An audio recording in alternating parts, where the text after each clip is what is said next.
Bonjour à tous. C'est la rentrée, c'est donc le bilan des vacances. Et alors cet été, vous avez vu, les restaurateurs ont alerté sur la chute de fréquentation de leurs établissements. C'était cauchemar en cuisine dans toute la France. En France, chaque année, ils sont des millions à se lancer dans le rêve d'une vie, devenir riche en vendant des salades à 70 € à des touristes hollandais. Et pour le coup, Philippe Etchebest, Philippe Etchebest pouvait pas être partout, hein. Là, il pouvait pas aller dans tous les restos pour dire « Ok, j'ai passé l'éponge sur la panna cotta, mais là, regardez-moi l'état de cette salle, du moisi partout, même la serveuse est avariée. Nathalie, t'es censée être la patronne, bordel. Mais c'est pas ma faute, chef, c'est mes parents, ils étaient... Tu te fous de ma gueule? Tu veux que je t'envoie Jean Humbert? Oh non, il est trop méchant. Vous avez vu les accusations contre Jean Humbert?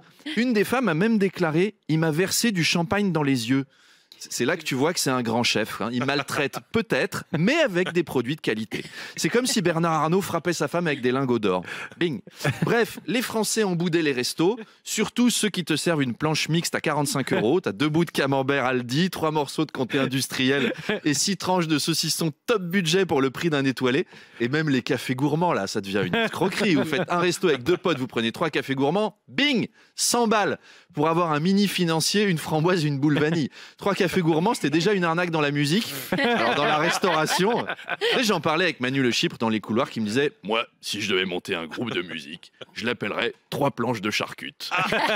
Et on prend du museau, des tranches de chorizo, après une petite paupiette et de la crépinette. » Écoutez, je vais au concert, moi j'y vais. Bientôt dans les bacs.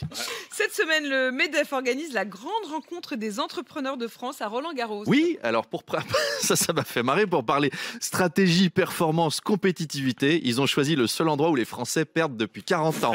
C'est bon signe, hein. Alors il y a des personnalités de gauche comme Fabien Roussel et Marine Tondelier qui ont été invités. C'est bien, ça les change de la fête de l'UMA. Roland-Garros, c'est un petit peu leur rendez-vous en terre inconnue. Salut les gauchos, c'est Patrick Martin du MEDEF et je vous emmène vivre en immersion dans la tribu des ultra blindax. Un peuple qui a établi son habitat entre la porte d'Auteuil et la porte de Saint-Cloud. Après un voyage en jet privé, vous serez accueillis par Marie-Cécile et Chantal Charlotte qui vous serviront caviar et champagne, la nourriture typique des ultra blindax.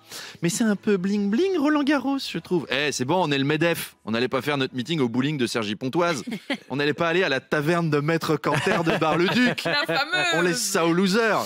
François Bayrou qui s'est exprimé hier aux 20h de TF1. Vous avez regardé? Oui, c'est sympa les tournées d'adieu comme ça. Moi j'avais loupé Aznavour pour ses derniers concerts. Je m'étais dit je vais pas louper Bayrou quand même. Donc c'était la tournée Bye Bayrou.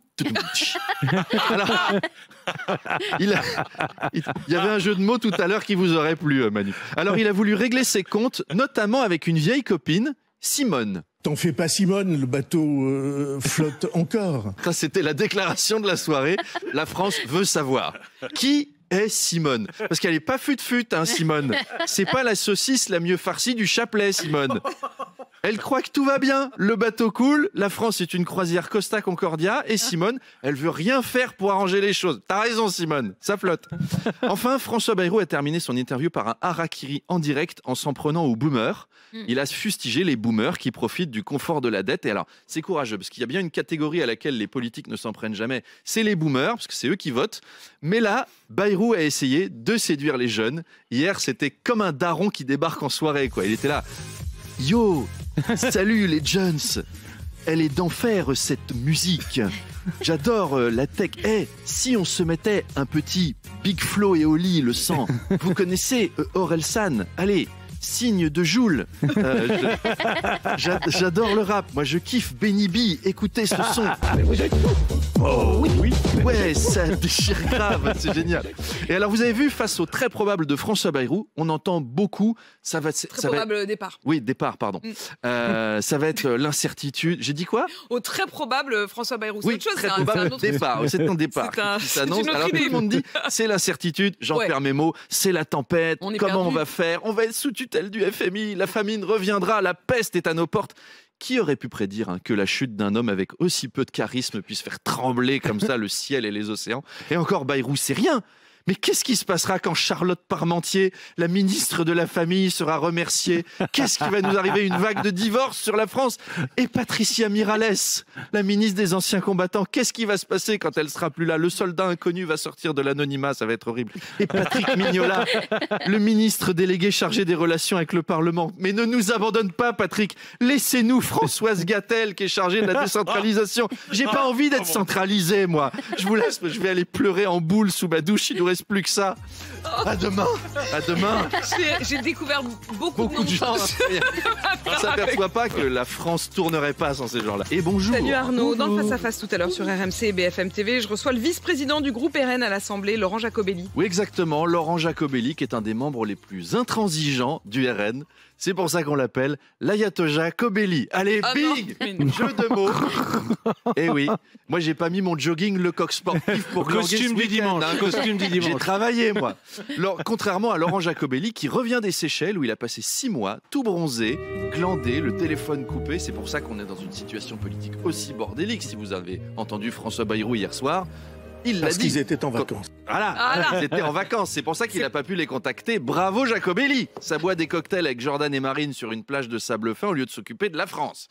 En plus, il est député de Moselle, Jacobelli, ce qui explique aussi qu'il soit remonté contre la suppression des jours fériés, car les Alsaciens et les Mosellans, ils ont 2 jours fériés de plus que nous. Vous saviez ça? J'ai découvert ça. Alors, ils en ont... Lesquels? Eh bien, le 24 janvier, qui est le jour de la fête du bretzel sacré. Chaque jour du bretzel sacré, les gens enfilent un costume de cigogne avec un bec en carton et ils déposent des bretzels sur le paillasson de leurs amis. Et le 19 mars, c'est la Saint-Nicolas du charbonnier. C'est les Lorrains qui sont déguisés en Saint-Nicolas. Ils poussent des wagonnets de charbon en buvant du schnapps venu de la cave de Michel Fourniret. C'est super. Non mais en vrai, ils ont vraiment 2 jours fériés en plus. C'est gonflé tous ces jours fériés. C'est pas la peine d'avoir été allemand pendant autant d'années si c'est pour pas aimer bosser, quoi. À un moment, il y a des trucs à respecter.